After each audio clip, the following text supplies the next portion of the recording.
Sofia Marpao. Saya Angela Peserta Purba. Saya Pesenator Sinaga.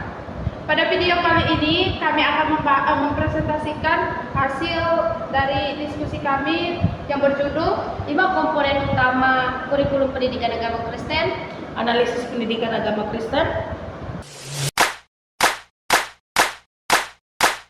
5 komponen utama dalam kurikulum pendidikan agama Kristen yang akan dibahas dalam kurikulum KTSP pada saat hari ini. Yang pertama itu tujuan pembelajaran, di mana merupakan arah yang ingin dicapai dalam pembelajaran PAK, yaitu yang pertama, membina peserta didik agar beriman kepada Tuhan Yesus Kristus.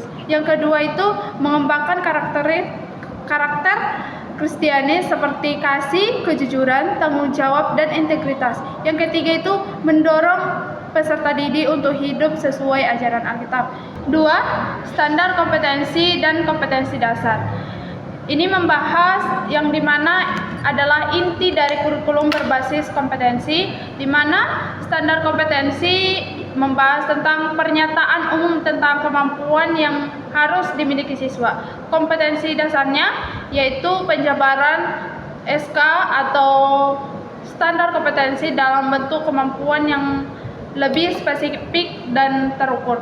Contohnya, contoh SK yang bisa saya ambil yaitu meneladani kehidupan Yesus. Kompetensi dasar yang bisa saya ambil di sini sebagai contoh yaitu menjelaskan sikap Yesus dalam menghadapi pencobaan dan penderitaan. Yang ketiga itu materi pembelajaran, di mana ini membahas tentang pokok bahasa atau isi yang mendukung pencapaian dari standar kompetensi dan kompetensi dasar, seperti di mana kisah tokoh Alkitab, doktrin dari Kristen, yang etika Kristen dalam kehidupan sehari-hari, dan ajaran kasih dan pengampunan. Yang keempat itu strategi pembelajaran, di mana ini membahas tentang metode dan pendekatan yang digunakan untuk menyampaikan materi, seperti pendekatan kontekstual dan aktif. Kedua, strategi bervariasi, di mana di sini bisa diskusi, drama, simulasi, proyek pelayanan, studi Alkitab tematik. Fokusnya pada penghayatan dan penerapan nilai iman. Baik, saya akan melanjutkan di bagian nomor 5 yaitu penilaian, di mana menilai ketercapaian kompetensi siswa secara menyeluruh. Yang pertama yaitu kognitif, di mana kita mencari yang pengetahuan Alkitab dan ajaran Kristen. Kedua, afektif, di mana yang kita cari adalah sikap iman, kasih, dan karakter. Ketiga, psikomotorik, yang di mana kita cari adalah tindakan nyata seperti pelayanan atau proyek berbasis kasih.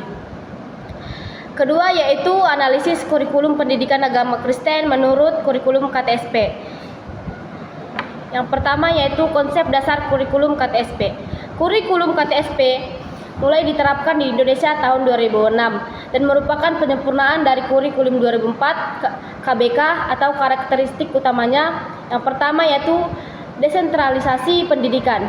Sekolah diberi kewenangan menyusun kurikulum sesuai potensi dan kebutuhan berbasis kompetensi, di mana menekankan penguasaan kompetensi dasar dan pengembangan karakter.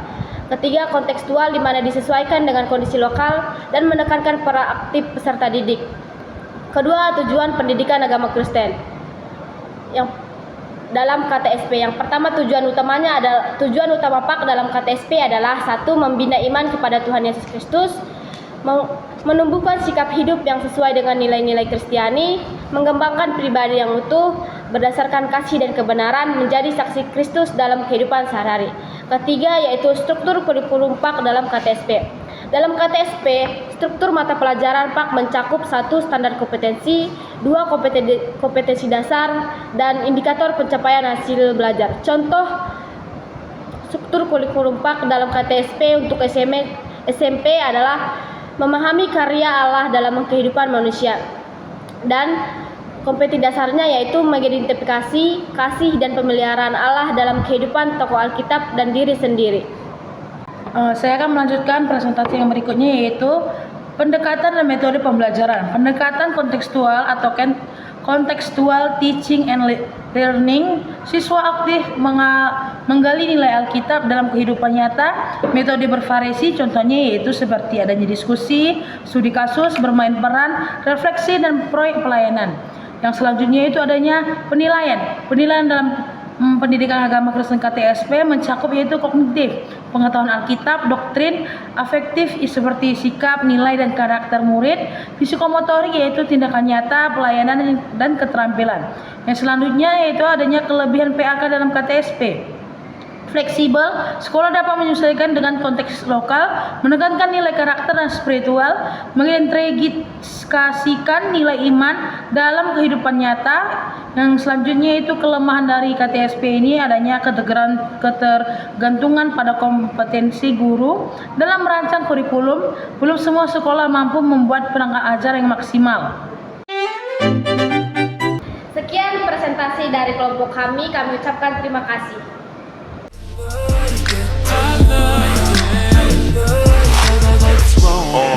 Pull your panties down from under